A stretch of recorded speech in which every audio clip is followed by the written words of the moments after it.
你昨天直播的时候，谢和弦跑去乱，他留言装雅斯伯格跟中共代理人，他会不会有点太走中了？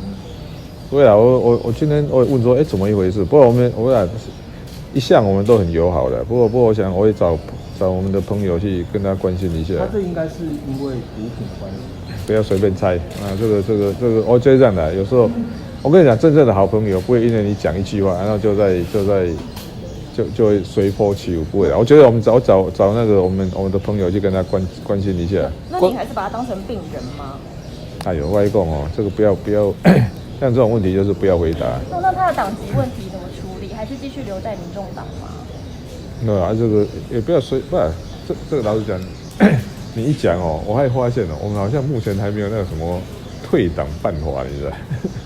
这个，我回去要研究一下，好吧？所以有考虑一开始在定的时候根本没有这些规则，没有啦。我觉得就是这样的，不要凡事不以个案处理啊。我们再回去研究一下。郭台铭昨天脸书公开支持亲民党，是不是郭柯和已经最后玩完了？不啊，这个就是典型的这个叫兴风作浪。人家说他有候选人在亲民党，所以他支持亲民党是对的啊。那为什么说比方说他支持老宋？但是为什么人家说他是郭柯或那个什么玩的？所以常常这样，在世界上哦，不要玩这种。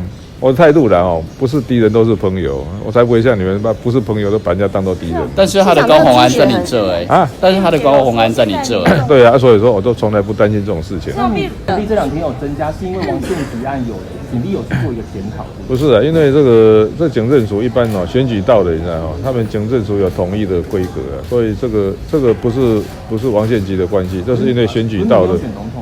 那他一般来讲哦，警政署其实我们的警察是相当专业的，因为每年都有都陈抗，你知道吗？所以选举到了，他们自动就会有一定，他没有他们的 SOP 的，所以这不是我个人的问题，而是因为选举到了，所以这段时间警察会比较辛苦。